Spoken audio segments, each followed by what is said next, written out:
بسم اللہ الرحمن الرحیم۔ السلام علیکم اسٹوڈنٹس، کیسے ہیں؟ امید کرتا ہوں آپ سب لوگ خیر و خیریت کے ساتھ ہوں گے۔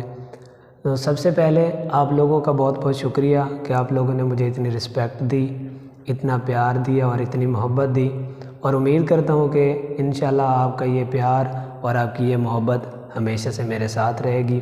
اور اس کے بعد آپ لوگوں سے میری یہی ریکویسٹ ہے کہ آپ اگر میرے چینل پہ نیو ہیں اور آپ نے میرے چینل کو سبسکرائب نہیں کیا تو میرے چینل کو سبسکرائب کر دیں اور بیل آئیکن کو ضرور پریس کر دیں تاکہ میری ہر نئی آنے والی ویڈیو کا نوٹیفیکیشن آپ لوگوں کو جلد از جلد مل سکے۔ تو بغیر آپ کا ٹائم ویسٹ کیے ہم چلتے ہیں اپنے ٹاپک کی طرف۔ ہمارا آج کا ٹاپک ہے ایگریکلچر۔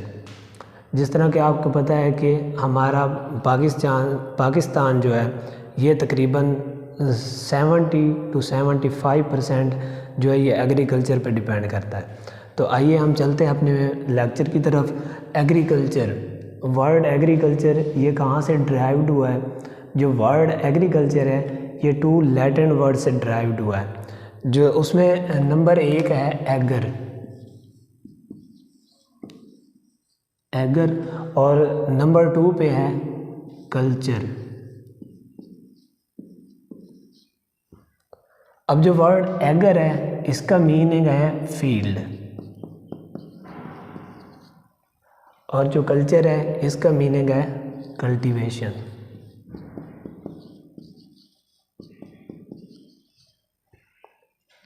یعنی کہ زمین کی کلٹیویشن جو ہے یہ ایگریکلچر ہے۔ لیکن ایگریکلچر جو ہے وہ صرف زمین کی کلٹیویشن پہ ختم نہیں ہو جاتا۔ ایگریکلچر جو سمپل ورڈز میں ہم اس کو کہتے ہیں کہ یہ ایک سائنس ہے اور ایک بزنس ہے جس کے اندر ہم کراپس کو پروڈیوس کرتے ہیں اور لائف سٹاک کو انہانس کرتے ہیں تاکہ ہم ان سے اچھی پروڈکشن لے سکیں۔ جو اس کی پراپر ڈیفینیشن ہے ایگریکلچر کی وہ یہ ہے کہ agriculture is an art, a science and business. یہ ایک قسم کا فن ہے، ایک سائنس ہے اور کاروبار ہے۔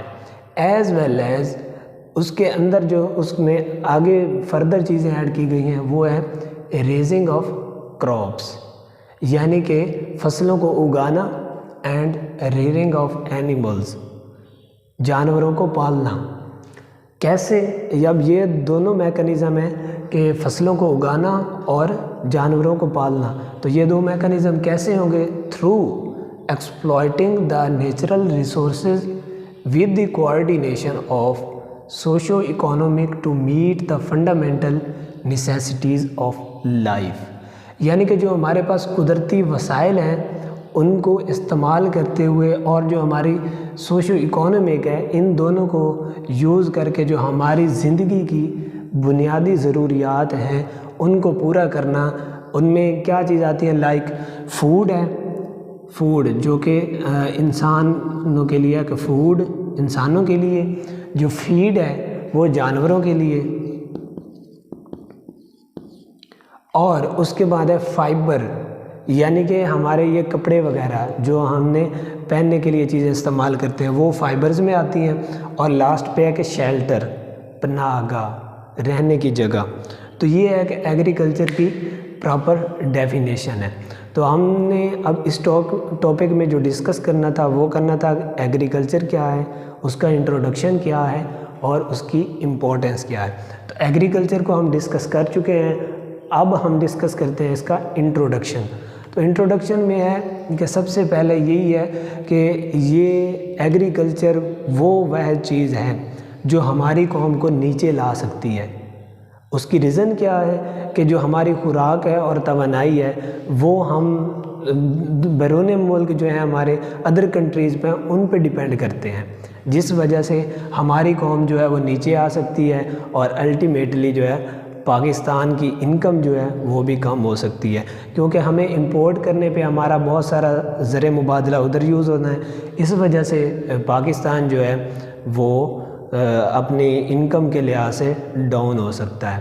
اس کے بعد جو یہاں پہ مین پوائنٹ ہے کہ agriculture is the backbone of our economy. Agriculture is the